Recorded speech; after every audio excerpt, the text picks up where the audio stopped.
At our time walk match to see who else gets eliminated and who's still in. And we've got Kurt Waechter, Waechter-Bahrami, and Dustin McFerron playing against Austin Bursavich, Seth Manfield, and Ben Friedman, as we saw before. Yeah, we've seen the players on the right multiple times. Seth on the Vampires list, Ben on those red-green dinos. Yeah, we have been following them throughout the course of the tournament in some way. They've just sort of been on the verge, and they haven't had an easy route either. They've played against some of the better teams in the field on their way. What is going on here? We just watched 1, 2, 3, 4 curve, and now it's nothing. And then turn 4 thrashing Brontodon. Awkward. Oh, man, that sucks. For Dustin, he drew a bombard, has got a handful of removal, and just cannot cast it. So he says, hey, Ben, I'd like to go to my cleanup step.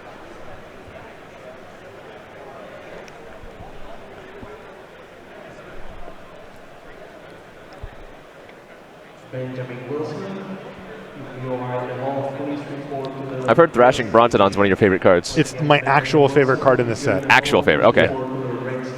That was based on artwork alone. Yeah, you know what? Ben didn't play anything on his last turn, but again, Dustin missed on that land. Yeah, this has been the most awkward curve out for these two. Oh boy. Oh, Cresty. This one ain't gonna last longer. I'll tell you that. Yep. Yeah, just discarding hand says, I'm sorry, Dustin. This is not the way anybody wants to go, but he is definitely not going to win this game. He's going to take 9 damage this turn, and Ben Friedman also has another 5-drop in his hand as well. Yeah, snapping sailback I saw there. Yep, so no way to come back from this. Slaughter the Strong would do something here. Okay, yeah, it would kill 2 creatures. It would kill all of them, right? Or he'd keep one of the 3/3s? He'd probably keep the Brontodon. Yeah, the best card in the set. Sure. Or, no. Your favorite card. Favorite card in the set, yeah. Whoa, got a little out of control there. It's very good. Yeah, I heard Tetsamok like rumbling in the background. Anyway. Oh, you've got a counter on you now. As I was saying, though, Brontodon with like a Journey to Eternity. Have you ever done that before? Oh, that's nice. Brontodon with a what? Journey to Eternity. Then you just sacrifice, kill an enchantment. Oh, that's cool. Get it back. Yeah, transform your land. I like that. It's very good. What if you sacrifice it to kill the Journey to Eternity? Oh, my God. Well, then you're just Twilight Zone. I don't think anything happened. I think it's just bad for you.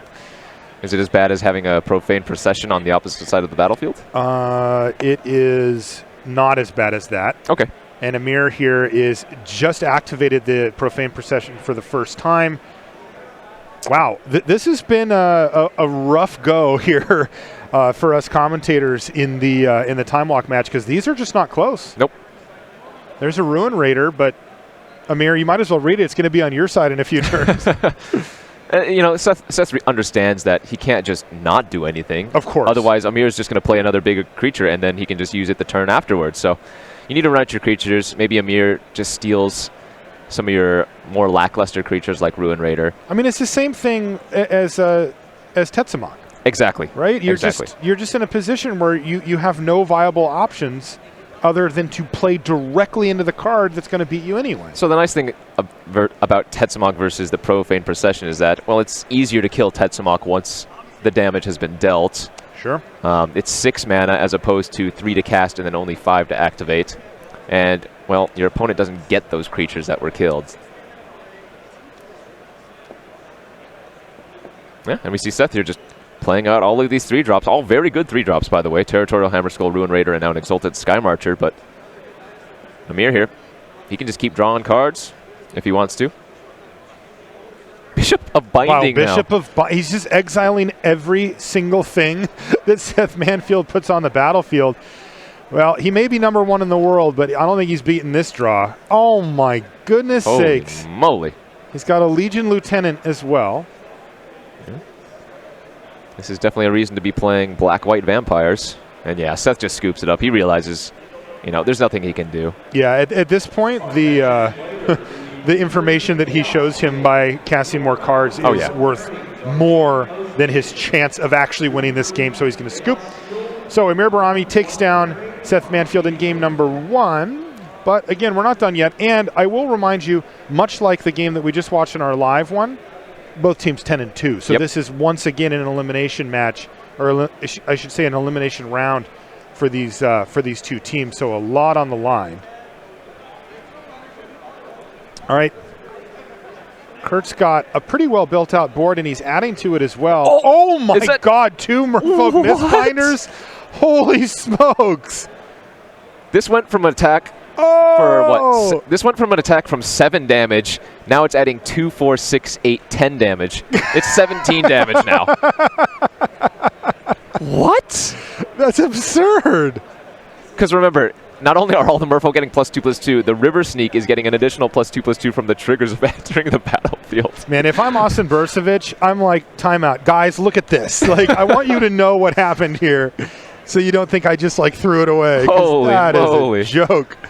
Double Merfolk Mistbinder in the same turn for Kurt Waechter. That is absurd. It was a strength of the pack that left you with 2/3. It was strength of the pack plus Crested Herd Collar. Yes. Yeah. Wow. For 4 mana? For 4 mana.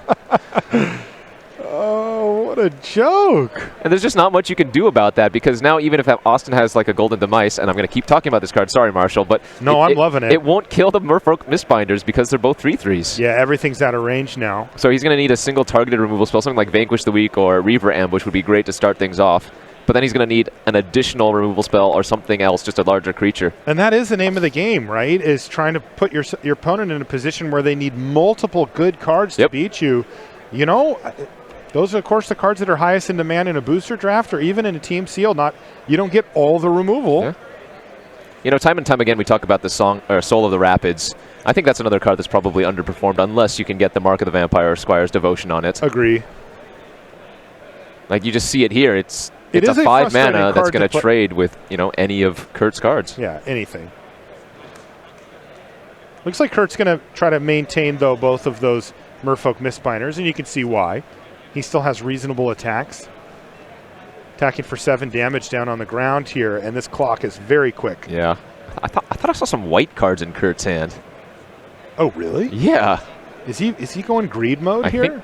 Let's take a look here. Siren Reaver is a follow-up play for Waechter, though. That is... yeah, it's a Pride of Conquerors, Marshall. Wow. Yeah. He must have some Merfolk token stuff going on. A bunch of the Pioneers, maybe? He already has 5 creatures on the battlefield right now. True.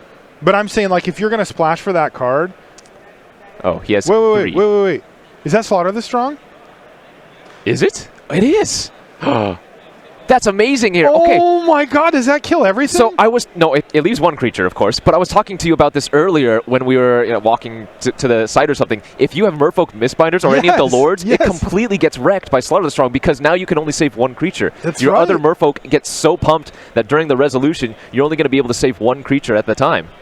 Oh, no. Kurt didn't know what it did. Yeah, so Kurt was thinking you could just sack 1 4/4. Yeah, he's like, kill a 4/4? Okay, sure. He gets to keep total power of 4. He gets to keep 1 creature. 1 creature.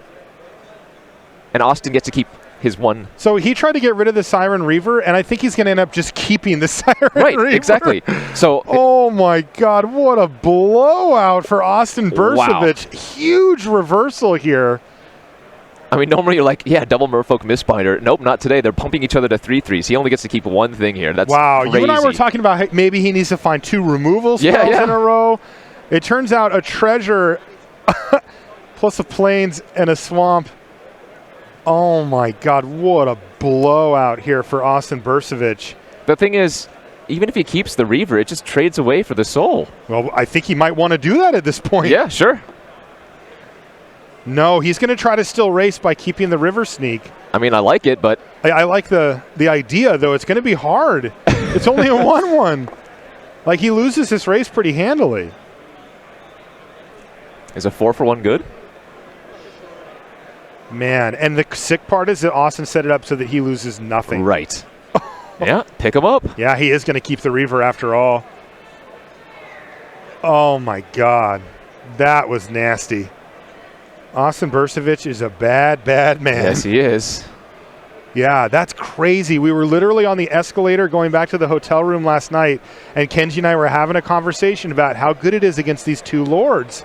And that situation somehow popped up here. Now, Austin probably needs to trade here, right? Yeah, I mean, he's at 8 can't life. win the race. Unless he is try to draw to one of the enchantments we were talking about earlier. Okay, or just a removal spell, I suppose. Or just a removal spell. But, I mean, Kurt still has a ton of cards in his hand. We might just see like a Deadeye Rig Hauler as a 3-2 here. Yeah, that's exactly what we see. What it is. Yeah. Also, Kurt, is looking to try to get up to the City's Blessing. Was he not before? No, I think he was at 9. Okay, even then, I don't think he had anything that cared about it at the time. But he does want to get back up to it for the Pride of Conquerors. Yep. Yeah, because that could be a relevant combat trick here. All right, well, now you see a little bit of what Austin's up to. Oh, there it is. He has the City's Blessing thanks to adding the Water Trap Weaver to his deck. And now Golden Demise is going to put Kurt Waechter in jail here. The perfect combo. You slaughter the strong, they get to keep like 2 2/2s or something, and then you Golden Demise to finish him off. I don't know if I can watch any more of this. Yes. Like, this is way more than rated R, I'll tell you that. Austin Bursavich is just hammering Kurt Waechter here with these sweepers. Yeah. Oh my God. Well, Kurt can still rebuild his board. I can't look. What is he going to do to him next? He plays the Kitesail Corsair, Doesn't do much. I mean, when Austin's at 5, that's pretty good. You might not want to attack with your soul anymore. Trade it off.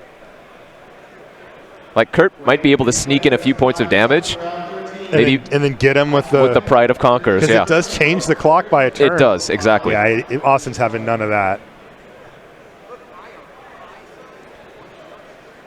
Well, we might actually have a game here, though, Kenji. You're right. Even if they trade off there, it leaves Austin at 5 life and only 2 power on the board. He's got a lot of work to do to actually win this game.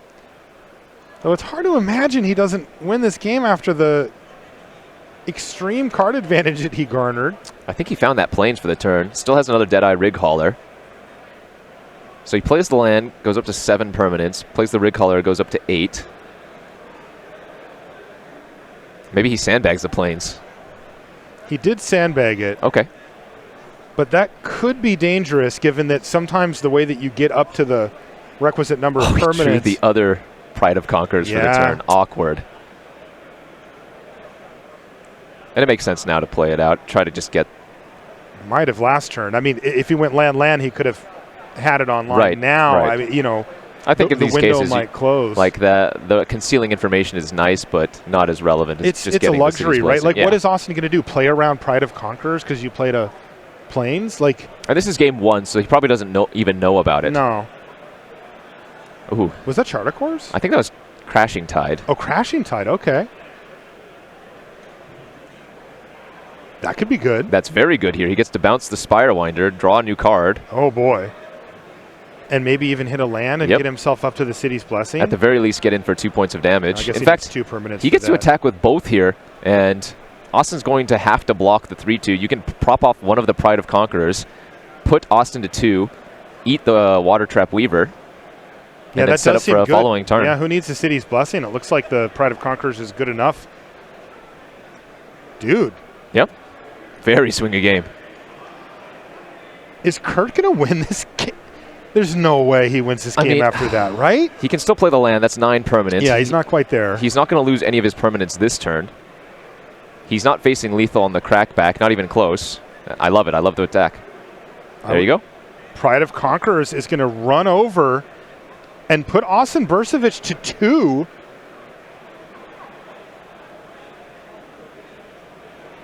The Water Trap Weaver down. We know Spirewinder. Yeah, Spirewinder in hand here for Bursavich, so he is still clinging to life. Right. But he is not in as good a shape as you would think if you would have watched this whole game with us. Not after getting a 4-for-1 into a 2-for-1. He has drawn a lot of lands. He's got 10 on the battlefield. City's Blessing just off of basics. Oh, I think he drew a Water Knot as well. So that would be really good for him. Yeah, that would be great. So I think if you're Austin, you Water Knot the Kitesail Corsair, maybe play the Spirewinder, and you actually attack it for 3. I think you jam too, yeah. Because then you have Kurt on a 2-turn clock in the air. Yep, you put him to 5 and then kill him next turn. It does feel a little risky because, you know, if your Spirewinder gets dealt with, you're dead. Right, one removal spell, but you have to play to win. You can't play to survive. Although if it is a 3-turn clock without. Yes, if Austin has multiple spells in his hand, more than just the Spirewinder and the Waternaut, then he might play it conservatively because he might have the opportunity to still make it a 2-turn clock after that. Waternaut not, though, on the Kitesail Corsair here, Kenji. Okay, I mean, that's a little bit interesting since all of his creatures fly anyways, but maybe he has something else. Yeah, and this does make sense, right? Because the Kitesail Corsair can be blocked by the 3/4 flying. Well, I mean, so could the Rig Hauler. I suppose it just isn't relevant if you only have one blocker anyway, whether the creature has flying or not. This turned out great for Austin, though, because now if Kurt wants to attack, it'll just be a 2-for-1 trade in Austin's favor. He'll have to use the Pride of Conquerors plus trade away his Kitesail Corsair to eat the Spirewinder. And it's the move that Kurt has to make because the Kitesail Corsair doesn't have flying unless it's attacking. Right. But he passed. He just left himself dead on board. He's just dubs. Oops. Yep, Kurt needed to attack there. Austin was obligated to block. Yeah, he needed to force the block, and that would have bought him 1 extra draw step. Correct. Yeah, Austin would have attacked for 3 on this turn, and then Kurt could have drawn. I don't know if he has any answers in his deck, but at least he would have got to see another card. Here, he's just dead on board. Right. Well, a little missed up there from Kurt down the stretch, but the value gods are pleased. Austin Bursavich maintains the lead that he had, and that ended up being really close. I thought the game was just going to fall apart. Oh, yeah. After that slaughter this strong, but that was not the case. So Austin Bursavich wins game 1 against Kurt. And we're going to jump down to middle table. Waechter-Bahrami-Mcferron's playing against Seth Manfield, #1 in the world. No big deal. And what do we got going on here? Looks like Kitesail Freebooter entered the battlefield for Seth Manfield, but instantly got killed by a Moment of Craving in response. Now, it's still going to reveal the cards. Amir's not going to be able to take any of them, though. A lot of good ones for Amir, although notably he does not have a 3rd land. And yes, so Seth won't be able to take any of them, right? Correct. Yeah. Seth is just get to looks at the hand. Yep.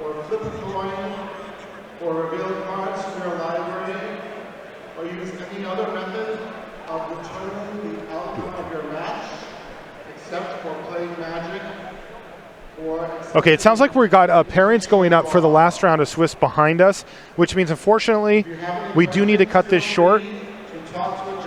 Rashad, which team won? The team on the right, he says. That's Austin Bursavich, Seth Manfield, and Ben Friedman. Okay. And as you can see, Ben had won his match down there as well. So they were able to finish them off and put themselves in a spot where coming into this round, they're going to be playing for top 4, if not shaking hands. So that's going to do it for Time Walk here in round number 13. We've got one more round of MTG Red Zone to bring you live. That's round 14. It's coming up after these messages.